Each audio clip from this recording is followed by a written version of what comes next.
All right, let's talk about that last bit of progressivism here in Unit 3 and Chapter 20. I wanted to save this part last because I wanted to talk about politics. And this is huge because we start to look at the change in politics. We start to look at the change in voting. You see the introduction of the 16th and the 17th Amendments. And the 16th and 17th Amendments are about the progressive movement. What's unique about the progressives is they've decided that yes, change needs to happen, but in order to properly affect change, they've got to do it not just through demonstration, not just through grassroots movement, but they've got to incorporate this political change into the doctrine, into the speech, that they've got to elect the right people to Congress, to legislative movements in the city and the state in order to enact these new laws. And part of that is going to be how we're electing people. What we talked about before, we talked about party politics, and party politics are huge, folks. You have a political machine, and the people who get into office aren't necessarily the best people. They're the people that often have the best contacts, the people that have the most money, not necessarily the best qualified people. And so what we look at is a shift here to take the power away from the political machine and use it to re-empower the people. So there's two things that are happening. One of the things that Roosevelt is about is reducing the power of big business. So he's about trust busting. The idea of a trust is to eliminate monopolies. So they create laws to eliminate monopolies, and then what happens is they form these trusts, and rather than a straight monopoly, they use this trust, a holding company, to hold several different corporations under a different set of laws where they're not legally a monopoly, but we're going to go ahead and create, thanks to Taft, thanks to Roosevelt, thanks to some other folks, trust-busting legislation. And what that does is it busts up the trust, it busts up these big businesses in order to help empower these smaller companies, the smaller people, but also take some of that political control that these huge corporate conglomerations, can't talk to me, actually can enact in the way of power in the government.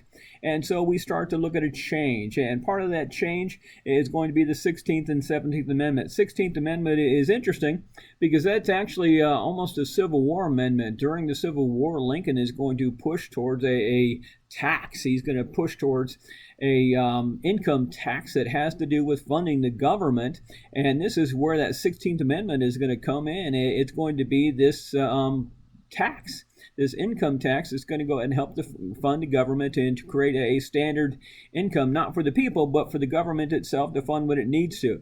The other thing is going to be the 17th Amendment. Now we talk about voting. We're going to vote for our representatives. We're going to vote for our senators. We're going to vote for all these people. It didn't used to be that we voted for senators. It used to be that the senators were appointed by the governor or appointed by the party members in standing in the state, and the people had little to or nothing to do with it. The 17th Amendment is going to change all that. What's hugely important about this is a guy named Robert La Follette. Remember that name, Robert La Follette, because he's actually a governor in Wisconsin. And La Follette is going to change how politics is done. He's going to take the power away from the party, take the power away from the machine, and this Wisconsin idea is going to empower the people. From that, we get some changes in politics that we think of as normal. They thought were groundbreaking, and they were right.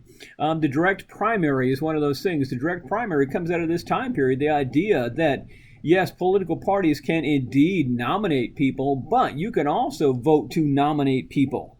Okay, that we can go ahead and say, well, listen, we like Bob, and Bob is an upstanding business person, and Bob is this and that and everything else. We think he would make a great, addition to the government itself.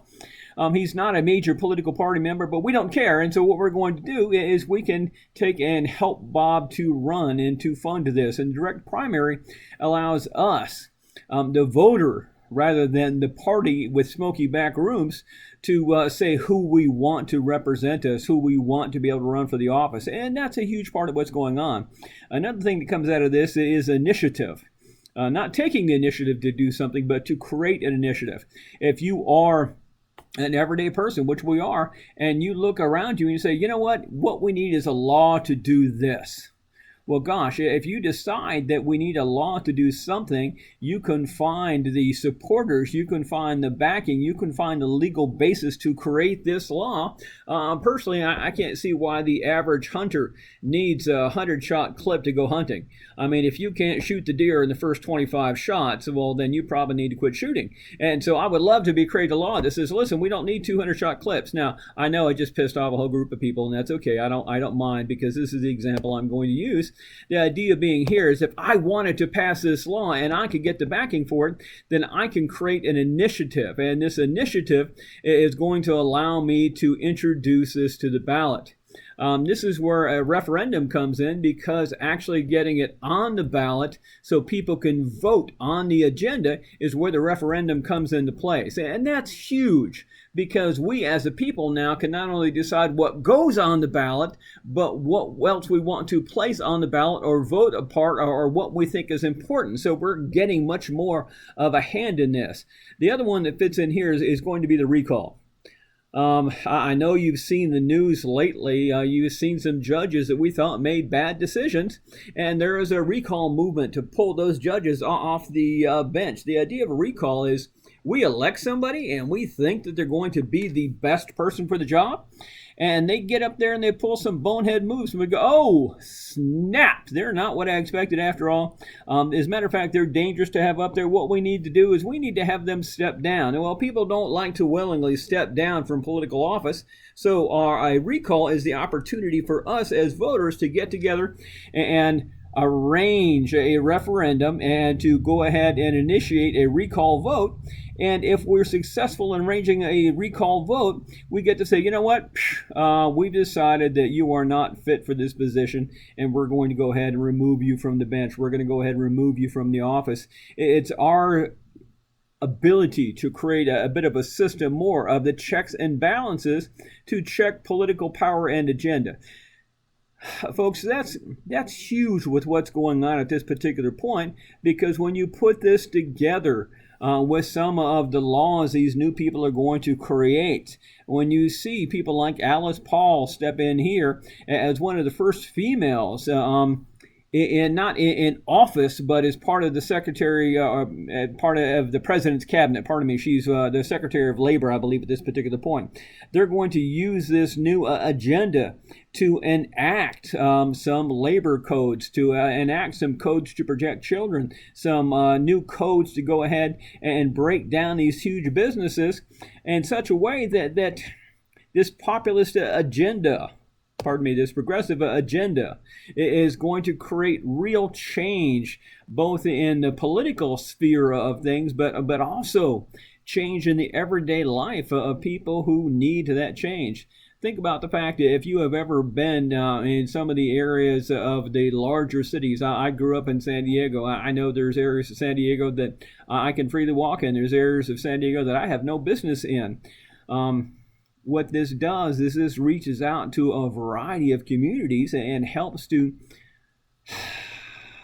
level them out in such a way that it empowers the people that have largely lost their power. And so this progressive movement is a huge change in the urban cities. This change in government is a huge change in how we're doing business. We're going to end up with a new Pendleton civil service system idea, which is going to find a way to make sure more qualified people end up in office and in positions to do the job and get the government running, rather than just somebody's lackey friend who gave them money to get in office. So that's the end of this version of things at this particular point, folks. And this is all for this unit as far as lectures go. Thank you.